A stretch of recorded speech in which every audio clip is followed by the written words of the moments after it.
Blockaded, devastated and de-developing. The UN says Gaza's on a disastrous trajectory. But what's being done to rebuild it more than a year after the last war with Israel?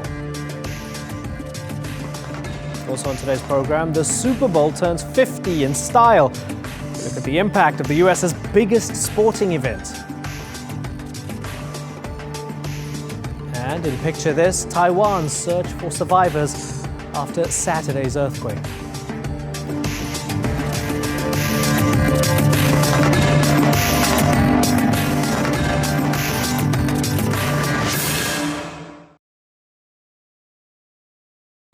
Hello and welcome to the Newsmakers with me, Imran Garta. In the summer of 2014, Israel and Hamas went to war in Gaza for the third time in 6 years. More than 2,200 Palestinians were killed. On the other side, 73 Israelis, most of them soldiers. Large parts of the Gaza Strip were left in ruins. 18 months later, Nicole Johnston traveled there to find out how much has been rebuilt.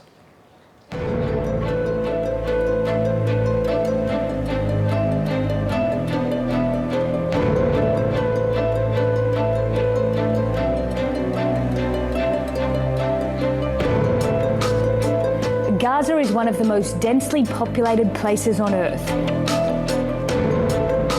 1.8 million people packed into a strip of land only 40 kilometres long and 7 to 10 kilometres wide.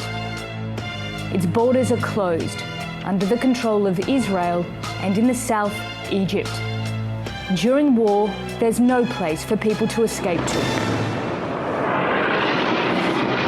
In the 2014 war, almost 100 Palestinians were massacred in Shajaiya in East Gaza in one night of fighting.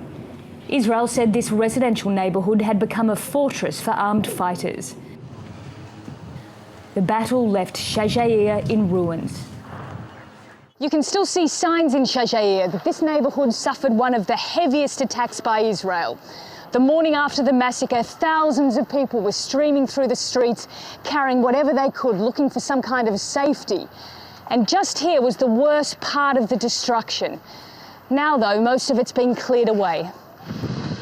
The rubble has been carted away, the concrete and steel being recycled for later use. Some people have repaired their homes. Others are starting from scratch. Mohammed Gatis still feels shaken by the war. The Israelis started to bombard the people of this neighborhood by shells and, and rockets. And while the people were running away, even, the bombs were, catching them. The Gatis family has laid the foundations for a new home, but can't afford to finish it.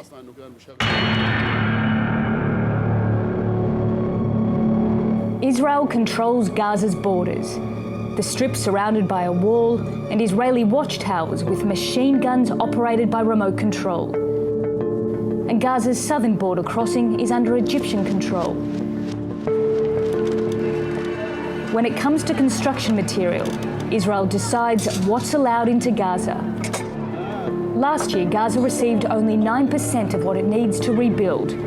More than 9,000 houses were destroyed during the war, around 5,000 severely damaged. The United Nations Refugee and Works Agency, UNRWA, is falling a long way short of its target to rebuild. It sounds incredible, 10 houses out of 7,000. From your perspective, is that quite disappointing 18 months on? Definitely is disappointing. As I have said, I don't know if I should cry or I should be very happy. Obviously, I am happy for the few families we're talking about. The UN says Israel is now allowing more cement into Gaza, so it should be able to build more. We hope that after we got a change and improvement in the provision of cement, that we should be seeing a situation that at least 1,000 houses before the end of the year would be in place. Many families are living in cold shipping containers with no electricity. 1,500 have been set up across Gaza. And 18 months after the war, Many people have given up hope they'll ever receive enough money to build. Gaza used to be like a flower or heaven, but since the war, everything is over. Before we lived peacefully, and there was no resistance here, but Israel attacked all the houses. Once again, Gaza is being buffeted by forces that are difficult to control. There's little reason to feel hopeful it will be rebuilt soon. And many Palestinians believe the chances are Gaza will be destroyed again anyway, in another war with Israel. Nicole Johnston, The Newsmakers, Gaza. Well, joining me now to discuss the rebuilding of Gaza is Shahar Azani from New York. He's the executive director of Stand With Us in the Northeast US. And from Ramallah in the West Bank, blogger and activist Maryam Barghouti. Thanks both of you for joining us. Maryam Barghouti, let's start with you. Who's responsible for the mess in Gaza? The occupation. That's the simple answer. And it's more than a mess in Gaza. It's a complete destruction. It's that you have impact on the economic life, on the psychological life, on the mentality of the people, on the physical living nature of the people. And the main perpetrator of this is Israel as an occupying power. Shahar Azani, Israel's responsible, according to Maryam Barghouti. What do you think? It's embarrassing to listen to the same old tunes without any need, Imran, for introspection, for looking into the real situation, for looking into who is in control of Gaza. Harakat al-Muqawama al-Islamiyya, Hamas. This is the Islamic resistance movement that only last week announced again that it's building attack tunnels into Israel.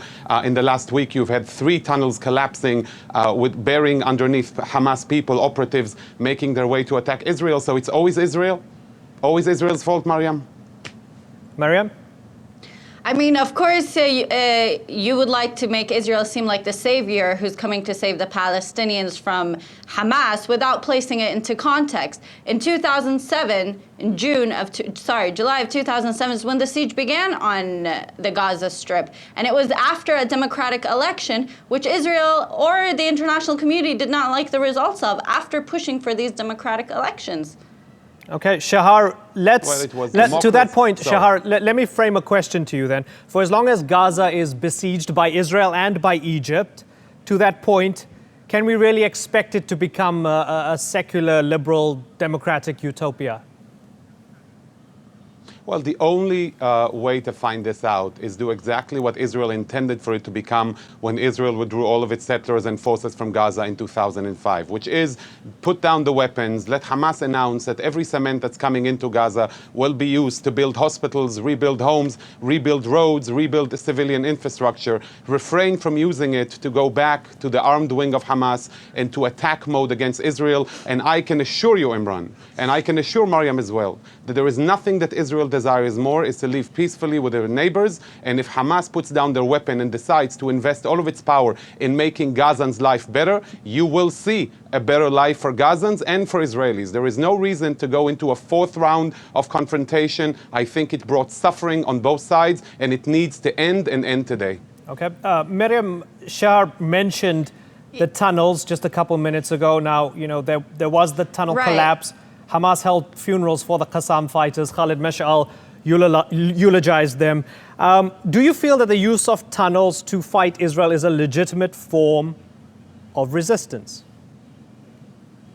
Now, before you ask me whether it's a legitimate form of resistance or not, you have to look at the reasoning Israel is using to withdraw or hold back construction material from Gazans.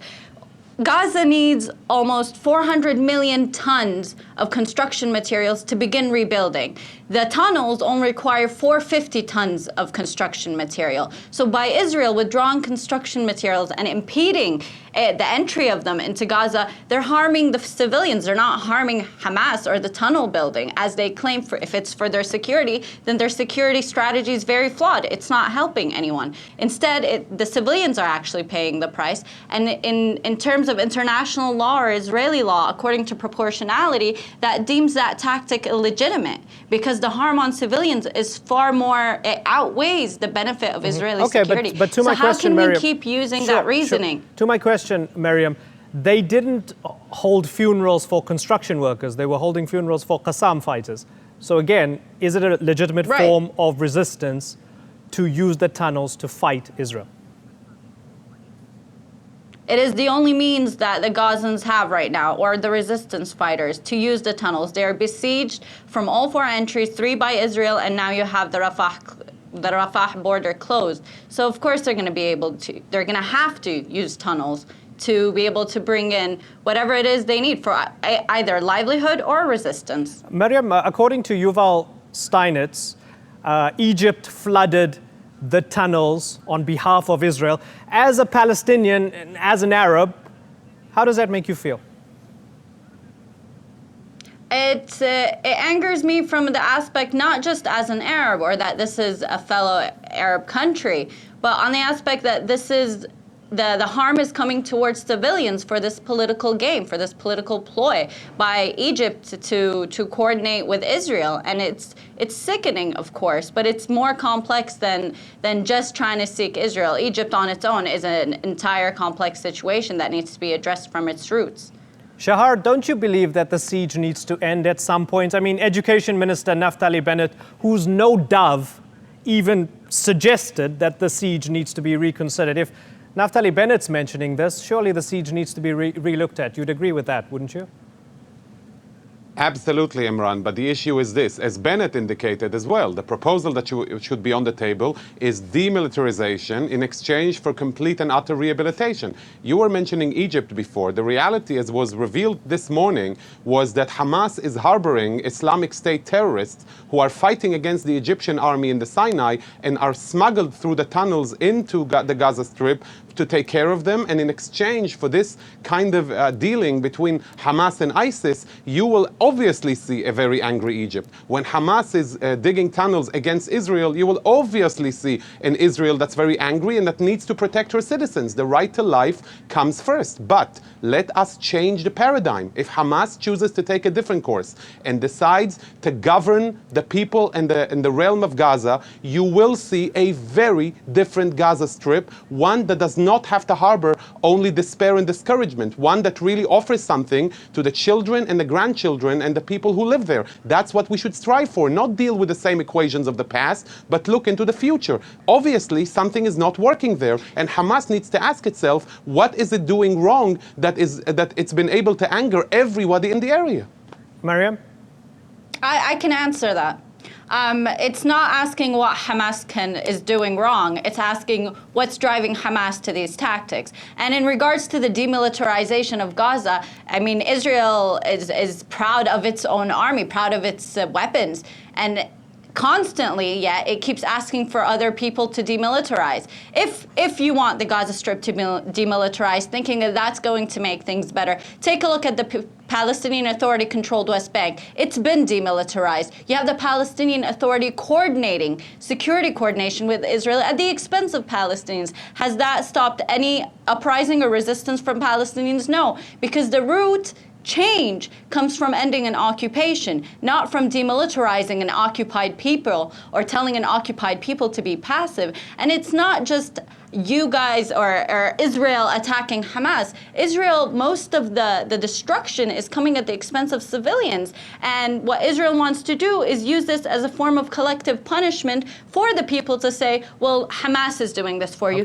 Just like they demolish homes of Palestinian martyrs so they can tell the families, well, your son did this to you. Okay, Mariam, we are running out of time, so I have one more question for you and then one more question for Shahar. But Mariam, you first. Hamas and Fatah are meeting in Doha. Is political unity still the key for you? Are you looking forward to them unifying politically?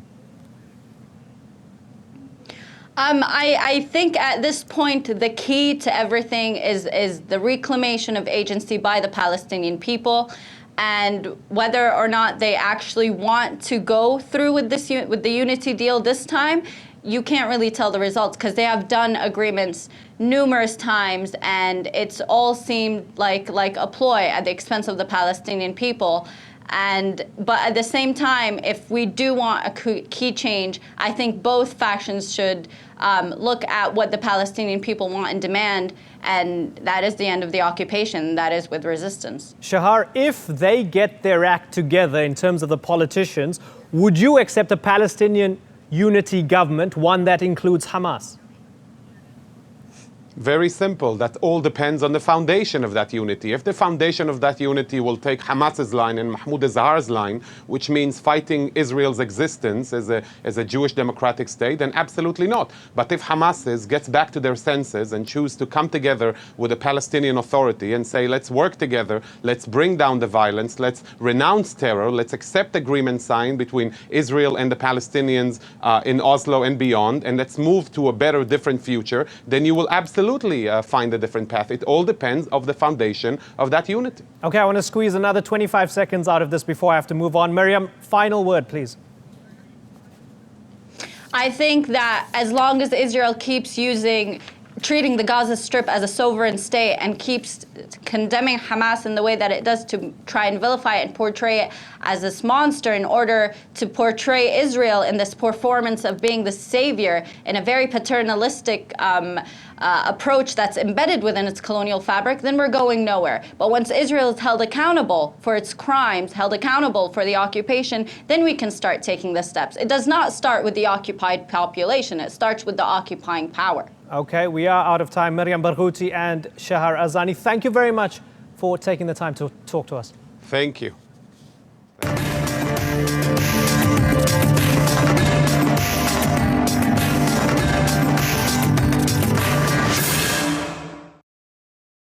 Still to come on the Newsmakers, supersizing the Super Bowl, how organizers tried to make number 50 the biggest yet. And in Picture This, the light amid the darkness as Taiwan pulls more people from the rubble.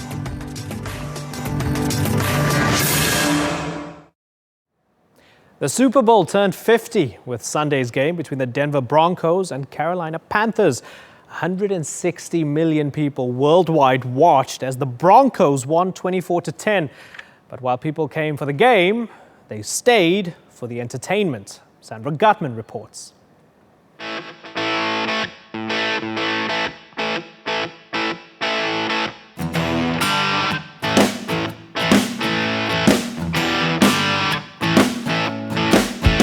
America knows how to go large. And when it comes to the top game of the top sport in the country, there's really nothing bigger than the Super Bowl. It's already the #1 grossing sport in the US, and this year's 50th anniversary was especially momentous. Throw in dozens of celebrities, commercial opportunities, and you've got Americana at its best. It's no wonder that at the Super Bowl, big business goes beyond the game.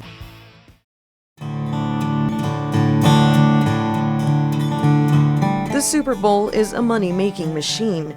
A ticket to a game can set you back at least $3,000, never mind the costs of travel, accommodation, and the overpriced concessions and merchandise. Millions are also made in illegal betting, and with more than 110 million viewers tuning in, there's even more being spent on advertising. The price tag for a 30-second commercial is $5 million US. No, I can't forget. Super Bowl ads are a TV phenomenon, with companies trying to outcompete each other year after year to try to win the hearts of consumers. Richard, are you looking for these? Viewers wait with anticipation, and brands tease their ads with more ads. According to one ad tracker, marketers spent an estimated $12 million on TV spots to promote upcoming commercials just in the lead-up to the Super Bowl. It makes the event primetime TV real estate, a powerful platform for brands and anyone else with a message.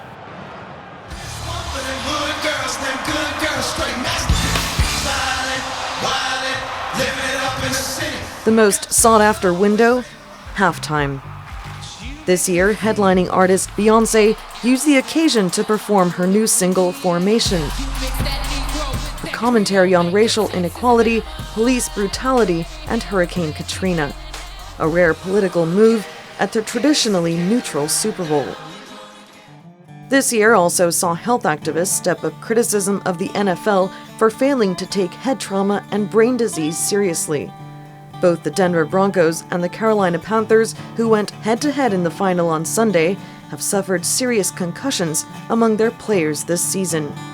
Future Super Bowls could see more social and political messaging try to permeate the game, though the NFL and advertisers will fight to retain its title as the greatest entertainment show on earth. Sandra Gatman, The Newsmakers. Well, joining me now from New York to discuss the Super Bowl further is Robert Silverman, a contributor at the Daily Beast. Thanks a lot for joining us. Now, you said to Alexi, our producer, you said it was going to be 35-13 to Carolina as your prediction. You were wrong. I'm going to let that slide. I hope the game was good because I'm more of a fan of the other football. But my main question for you, why is the Super Bowl this cultural leviathan? Why is it so big? Well, it's one of the few televised events in America that still will draw a massive national audience. I believe the viewing audience for last night's game is going to top 120 million people. That's a third of the country tuned in to watch. Ads cost millions of dollars per second. There was an estimated $4.2 billion gambled on last night's game, ranging from everything from will Beyonce's shoes be brown and gold to will Peyton Manning cry to will an earthquake interrupt the game.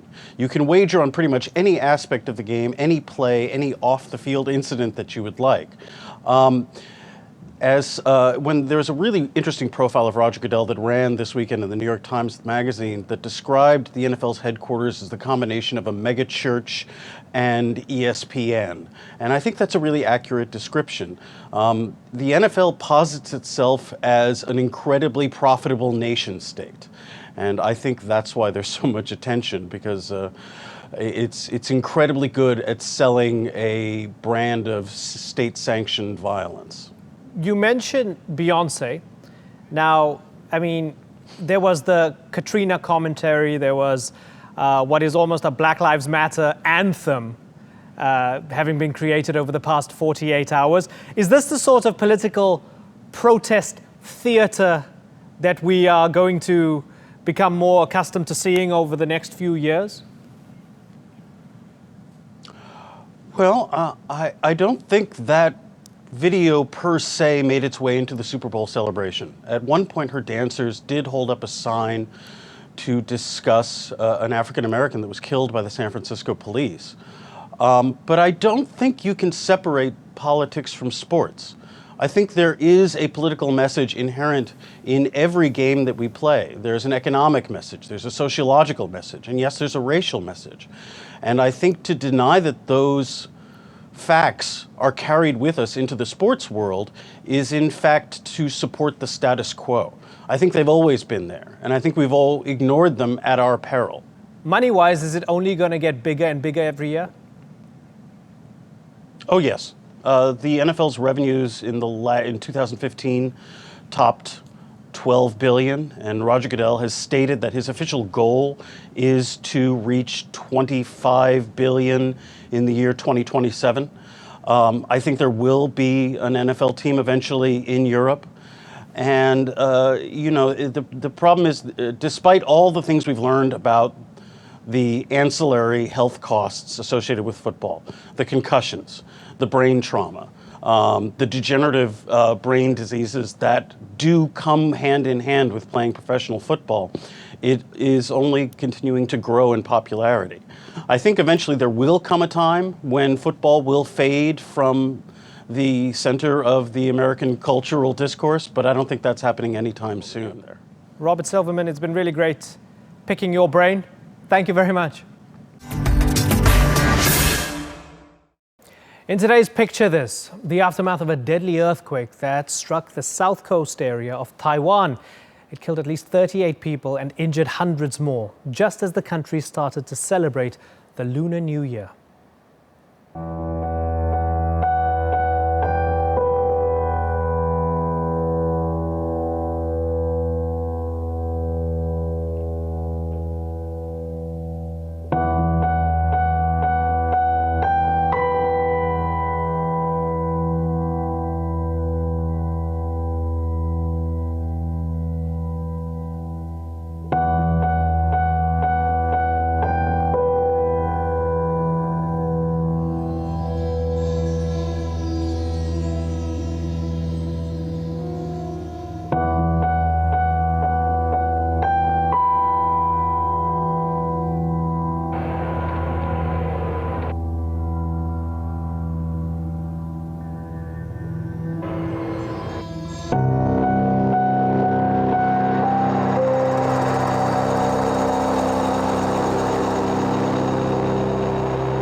Today's newsmaker has been Gaza, the Palestinian territory that, depending on who you're speaking to, is either redeveloping or de-developing.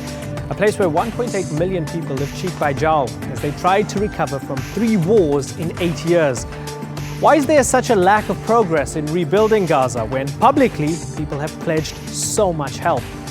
And does that responsibility lie with the international community or a little closer to home? You've been watching this edition of The Newsmakers with me, Imran Garta. As always, thank you for watching. Bye-bye.